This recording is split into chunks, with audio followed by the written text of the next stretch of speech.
Hi everyone, I've put a video together just showing the first stages of the guys I'm trying to paint at the minute. So I've got a old-fashioned Contemptor Dreadnought. I say old-fashioned, it's a new model, but it's old design. And I've magnetised the arms on it. Now I used 5mm by 3mm magnets to put the guy together, and the kit came with the 5mm drill, which is quite handy. So I was able to pop them in with a bit of super glue. One side does actually have two magnets in, since when I popped it in, it actually went all the way through and then wasn't strong enough to hold on the arm. But never mind. So something else that I've started using is sanding sticks. I've seen another YouTuber mention using fine grade sanding tools, because I've only ever used the metal files, precision files, and it's left a bit of a rough surface.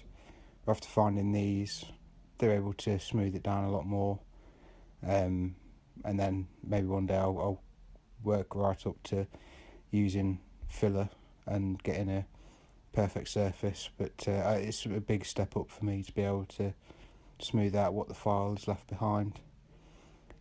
That stick itself I actually cut in half just to try and prolong the life I got out of it. They are slightly expensive, so I'm looking around. People have suggested, well, aren't they just like nail files and nail polishers and stuff? So I'll have a look at what grades they come in and possibly try them out.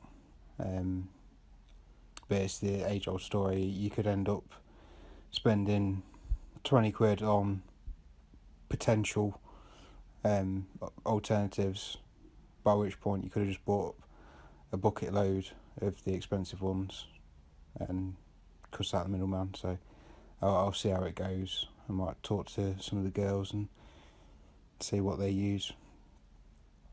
So I've decided to do Pre-heresy Dark Angels with the Battle for Calth kit, and I've looked at some of the images that are online and how they look, and something that I do quite like the idea of is the Marines that were left on Caliban.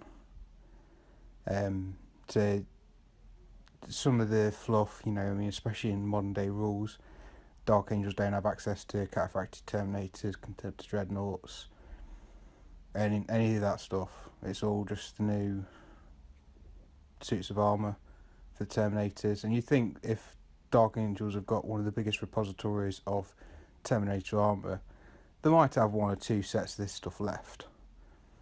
So just to fit these guys into the fluff side of it, I'm saying they're the guys that were back on Caliban for training.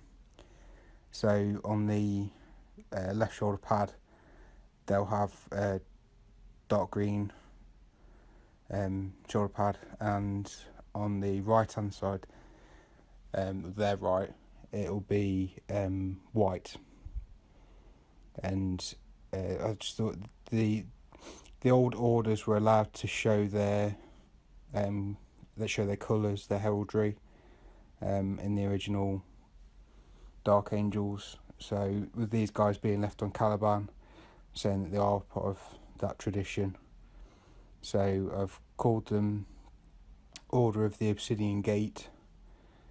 So they'll have white shoulder pads and white forearms, black gloves, and I'm working on a little emblem for the order. So it'll break it up a bit and help them stand out from all of the other black chapters out there and legions and stuff, because I don't know, the Emperor must not have had a colour chart in front of him. He only picked out 6 colours. So yeah, fingers crossed they'll come out alright. So what I've been doing in the background there is just airbrushing on some light grey primer, Vallejo primer.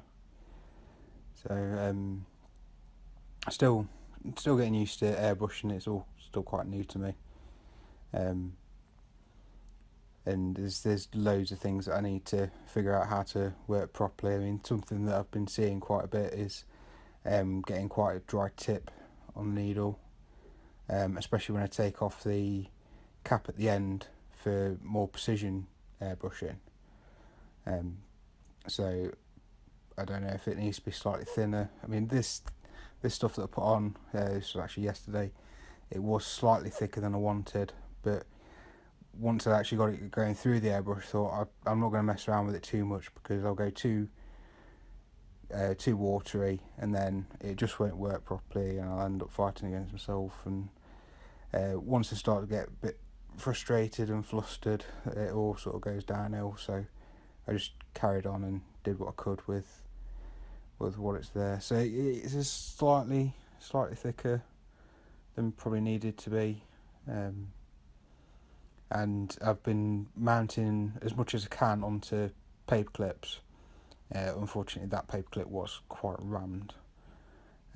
Probably shouldn't put as much on that one. Just working on the shoulder pads in this one, putting a base down for the white later on. And white's another colour that I have had no success with, either airbrushing or painting or dipping, or it's just absolutely horrible.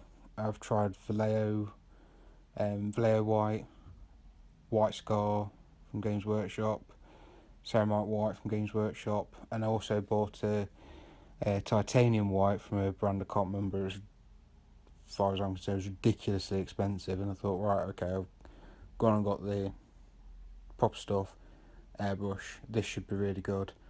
And for some reason it's tacky. It just dries tacky. I don't know if it's gloss. It doesn't say it's gloss, but that might explain why it's slightly tacky. I mean, the Games Workshop ones don't come out tacky, but they just come out speckled like anything.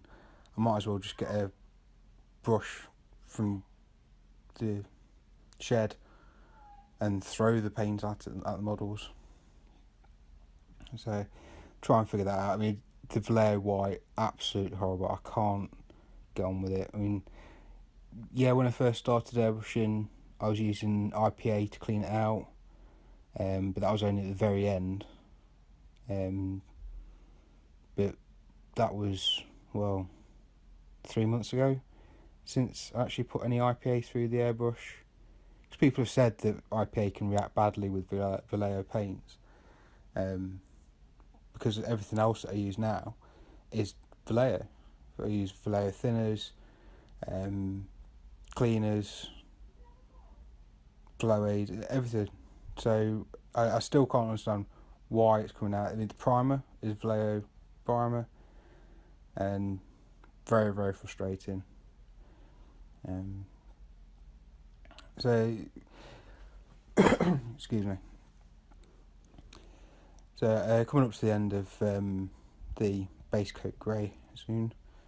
I tried not to include too much of it because, let's face it, it is quite repetitive, really, isn't it? I mean, just starting the lightning claws there.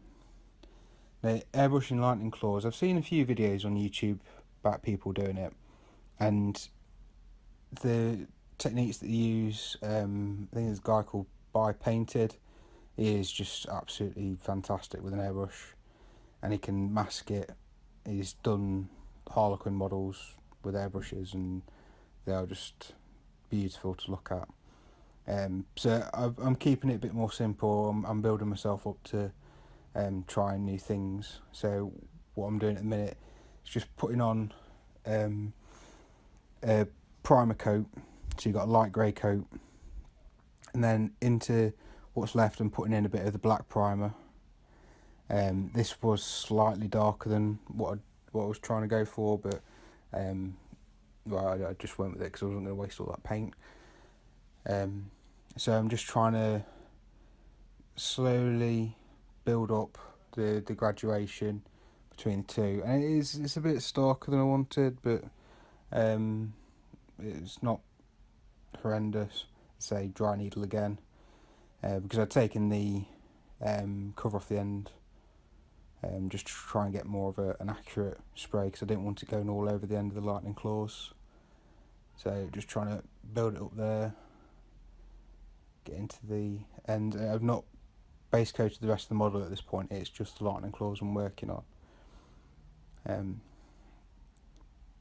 So going about halfway down the claws and trying to get it from all the angles so that it all looks right for later on when we go over with the clear coat. I'd tried doing lightning claws by hand, but I'm way off trying wet blending and dry brushing. I just can't get on with it.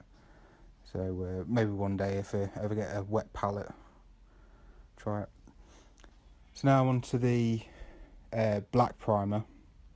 I'm going for the very bottoms of each of the claws. Now this is the primer that I'll be using on the rest of the model, but just to start off with, keeping the cover off the end of the needle and trying to get the lightning claws finished. So very gradually just creeping in. Again, a YouTuber suggested start spraying away from the model, find out how far you need to pull the needle, the lever back to get the amount of paint you need, get it to that point and hold it there, and then take it to the model.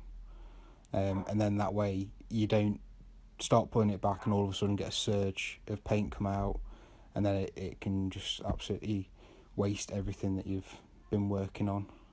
So it's a technique I try and stick to, and I found that I don't need to pull all the way back with the lever to get paint to come out. So hopefully that is pointing more towards having the right mix of liquid. Sorry, it's going a bit off screen there. So you can see it's slowly showing a bit of a transition. It's not as gradual as I would have wanted, but I'm just sticking to the grey primer, grey and black primer, and then later on we'll go on with a touch of white. Now, so this is base coating the main bodies with the black primer. What I found is slightly easier to do with Space Marines is because a lot of their armour plates fold over the armour underneath. If I spray from the bottom of the model, so to speak, it gets into those crevices, because when I've sprayed from the top, it can miss where the armour plates overlap. So everyone will have their own way of doing it. That's just the way I've done it. So again, on a paper clip, I might one day try bamboo sticks or something a bit more substantial, because paper clips are a little bit fiddly. And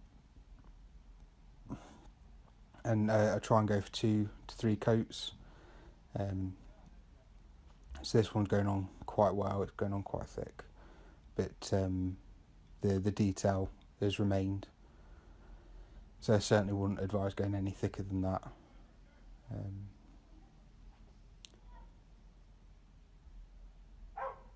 So almost finished the first coat there.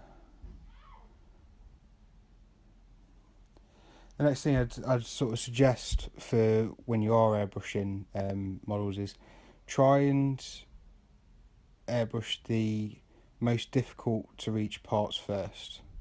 Because if you go for the deepest recesses and get your paint in there, you'll find that all of the other armour plates around it are already been covered.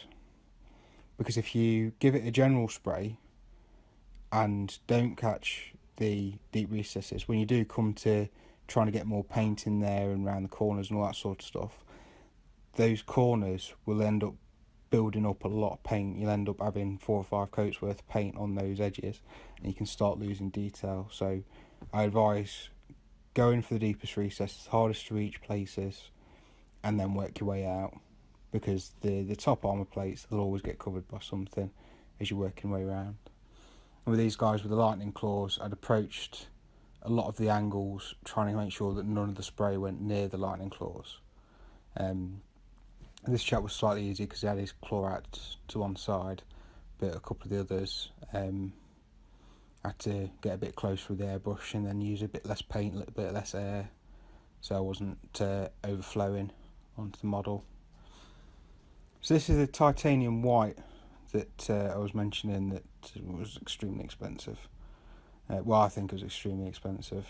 And what I've done is I've left the cap on because this paint did not agree with having the cap off.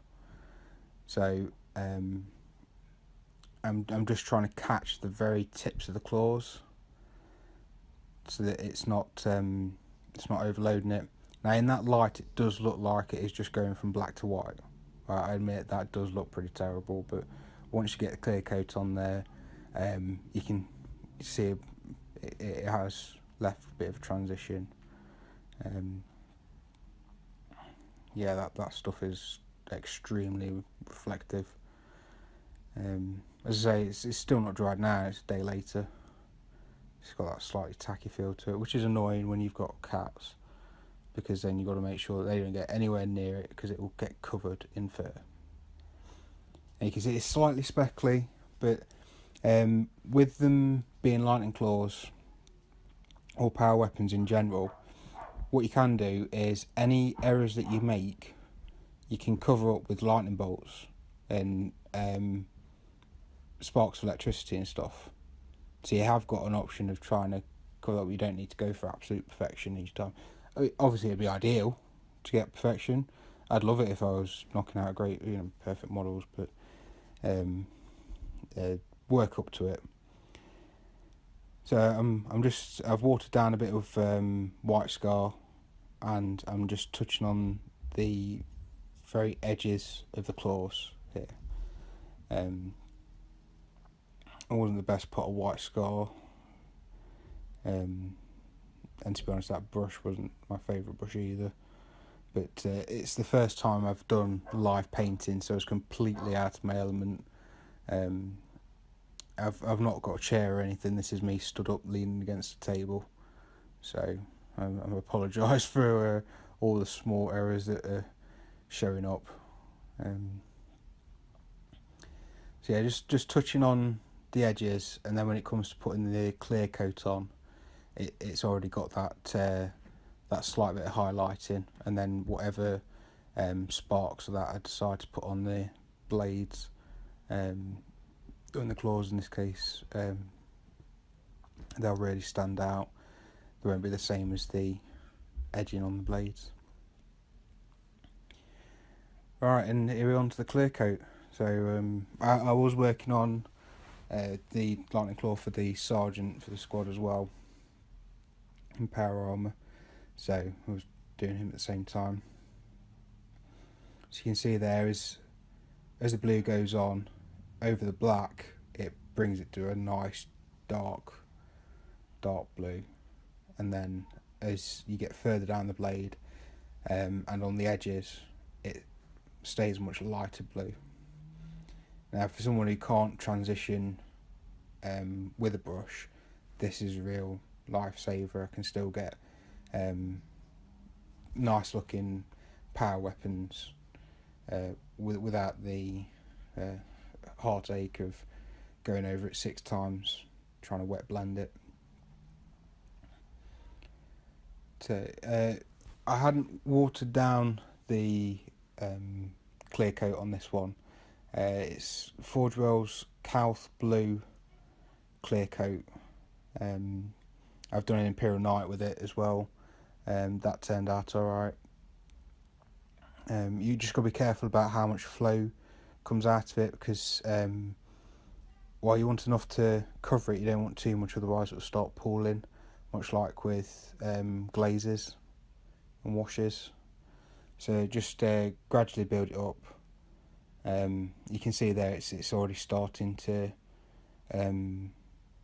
not pool exactly, but if there was any more on there, it'd start causing problems. I'm trying to keep the airbrush pointing away from the bulk of the model. Now before I paint anything else, I'll be going over the primer black with Abaddon black watered down, probably half and half, just to give it a smooth coat. And then if you need to do any touch-ups later on, the Abaddon Black's down there. It's not the black prime base coat. End up having 2 different blacks on there, and it'll also cover up any mist sprays from the clear coat.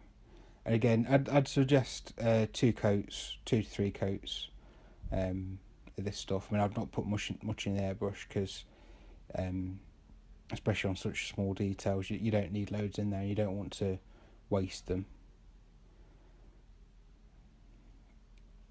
So you can see slight errors there on the highlighting, but as I say, it's because I was not in my usual place for brushing. So it's gradually building up the colour. I'd also done a power sword. I tried to do some edge highlighting on that, which wasn't 100% successful. It's sort of okay. So I'll have quite a bit of work to do with the lightning effects down the blade, try and cover up those errors. But fingers crossed that'll cover it up nicely. So this arm was quite a bit more difficult because it's going to have white armour on that side, so I needed to make sure that the black and the blue didn't creep too far up the arm, because it'd all need repairing. And as I say, with white, it's such a pain to try and repair.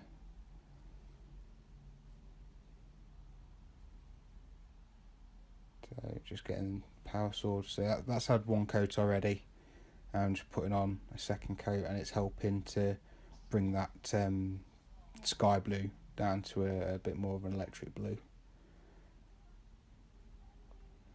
So, and the banding that I've got on there, I've gone for a majority of black, with it being Dark Angels. I want it to be, I don't want to walk around with like a staff of lightning sort of thing. I'll leave that to the Night Lords.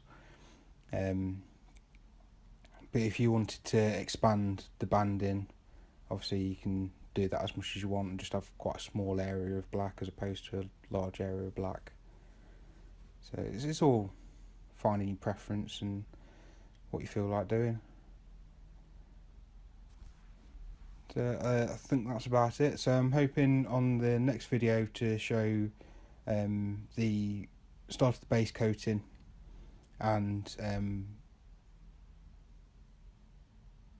that will be about it. I'm not sure how many parts this will be over. Think I'm aiming for 3 at the minute, but we'll see if I can keep it down. So thanks for watching, and any questions please let me know. Cheers.